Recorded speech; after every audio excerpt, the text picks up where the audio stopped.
Exodus chapter 19. On the third new moon after the Israelites had gone out of the land of Egypt, on that very day they came into the wilderness of Sinai. They had journeyed from Rephidim, entered the wilderness of Sinai, and camped in the wilderness. Israel camped there in front of the mountain. Then Moses went up to God. The Lord called to him from the mountain, saying, "Thus you shall say to the house of Jacob, and tell the Israelites, you have seen what I did to the Egyptians, and how I bore you on eagle's wings and brought you to myself. Now, therefore, if you obey my voice and keep my covenant, you shall be my treasured possession out of all the peoples. Indeed, the whole earth is mine, but you shall be for me a priestly kingdom and a holy nation. These are the words that you shall speak to the Israelites." So Moses came, summoned the elders of the people, and set before them all these words that the Lord had commanded him. The people all answered as one, "Everything that the Lord has spoken we will do." Moses reported the words of the people to the Lord. Then the Lord said to Moses, "I am going to come to you in a dense cloud, in order that the people may hear when I speak with you, and so trust you ever after." When Moses had told the words of the people to the Lord said to Moses, "Go to the people and consecrate them today and tomorrow. Have them wash their clothes and prepare for the third day, because on the third day the Lord will come down upon Mount Sinai in the sight of all the people. You shall set limits for the people all around, saying, 'Be careful not to go up the mountain or to touch the edge of it. Any who touch the mountain shall be put to death. No hand shall touch them, but they shall be stoned or shot with arrows. Whether animal or human being, they shall not live. When the trumpet sounds a long blast, they may go up on the mountain.' So Moses went down from the mountain to the people. He consecrated the people, and they washed their clothes. And he said to the people, 'Prepare for the third day. Do not go near a woman.' On the morning of the third day, there was thunder and lightning, as well as a thick cloud on the mountain, and a blast of a trumpet so loud that all the people who were in the camp trembled. Moses brought the people out of the camp to meet God. They took their stand at the foot of the mountain. Now Mount Sinai was wrapped in smoke, because the Lord had descended upon it in fire. The smoke went up like the smoke of a kiln, while the whole mountain shook violently. As the blast of the trumpet grew louder and louder, Moses would speak, and God would answer him in thunder. When the Lord descended upon Mount Sinai to the top of the mountain, the Lord summoned Moses to the top of the mountain, and Moses went up. Then the Lord said to Moses, "Go down and warn the people not to break through to the Lord to look. Otherwise, many of them will perish. Even the priests who approach the Lord must consecrate themselves, or the Lord will break out against them." Moses said to the Lord, "The people are not permitted to come up to Mount Sinai, for you yourself warned us, saying, 'Set limits around the mountain and keep it holy.'" The Lord said to him, "Go down and come up, bringing Aaron with you. But do not let either the priests or the people break through to come up to the Lord. Otherwise he will break out against them." So Moses went down to the people and told them. Exodus chapter 20. Then God spoke all these words, "I am the Lord your God, who brought you out of the land of Egypt, out of the house of slavery. You shall have no other gods before me. You shall not make for yourself an idol, whether in the form of anything that is in heaven above, or that is on the earth beneath, or that is in the water under the earth. You shall not bow down to them or worship them.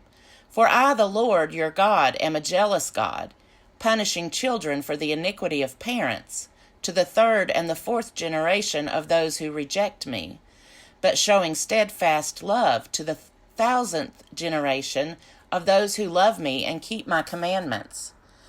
You shall not make wrongful use of the name of the Lord your God, for the Lord will not acquit anyone who misuses his name. Remember the Sabbath day and keep it holy.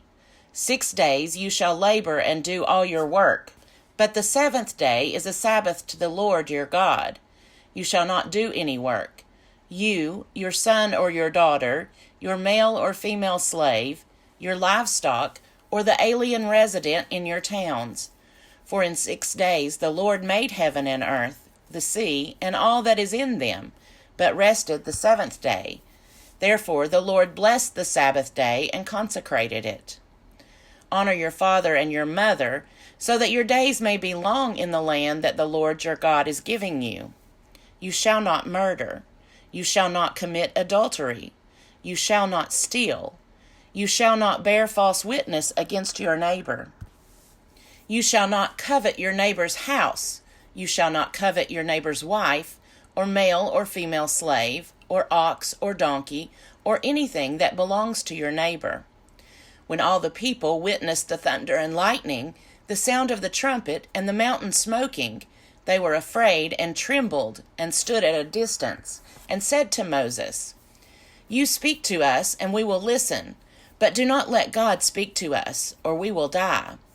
Moses said to the people, Do not be afraid, for God has come only to test you and to put the fear of him upon you, so that you do not sin. Then the people stood at a distance, while Moses drew near to the thick darkness where God was. The Lord said to Moses, Thus you shall say to the Israelites, You have seen for yourselves that I spoke with you from heaven. You shall not make gods of silver alongside me, nor shall you make for yourselves gods of gold. You need make for me only an altar of earth, and sacrifice on it your burnt offerings, and your offerings of well-being, your sheep and your oxen. In every place where I cause my name to be remembered, I will come to you and bless you.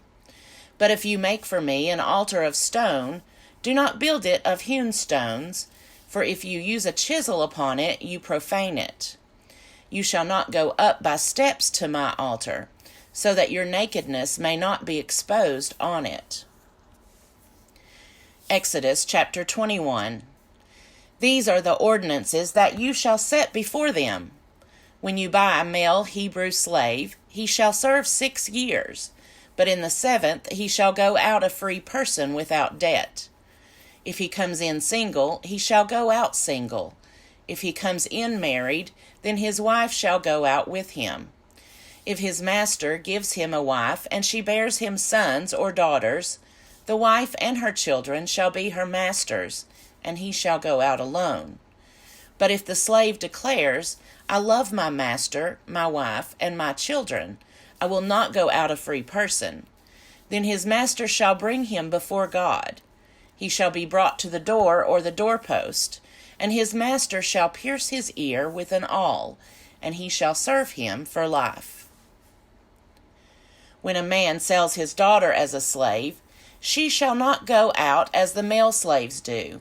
If she does not please her master, who designated her for himself, then he shall let her be redeemed. He shall have no right to sell her to a foreign people, since he has dealt unfairly with her. If he designates her for his son, he shall deal with her as with a daughter.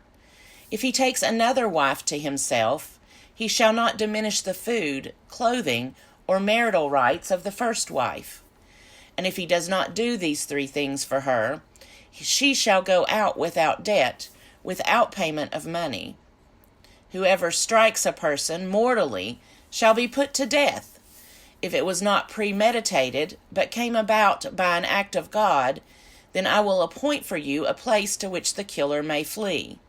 But if someone willfully attacks and kills another by treachery, you shall take the killer from my altar for execution.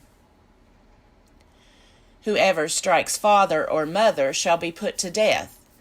Whoever kidnaps a person, whether that person has been sold or is still held in possession, shall be put to death. Whoever curses father or mother shall be put to death. When individuals quarrel, and one strikes the other with a stone or fist, so that the injured party, though not dead, is confined to bed, but recovers and walks around outside with the help of a staff, then the assailant shall be free of liability, except to pay for the loss of time, and to arrange for full recovery. When a slave owner strikes a male or female slave with a rod, and the slave dies immediately, the owner shall be punished. But if the slave survives a day or two, there is no punishment, for the slave is the owner's property. When people who are fighting injure a pregnant woman so that there is a miscarriage, and yet no further harm follows, the one responsible shall be fined what the woman's husband demands, paying as much as the judges determine.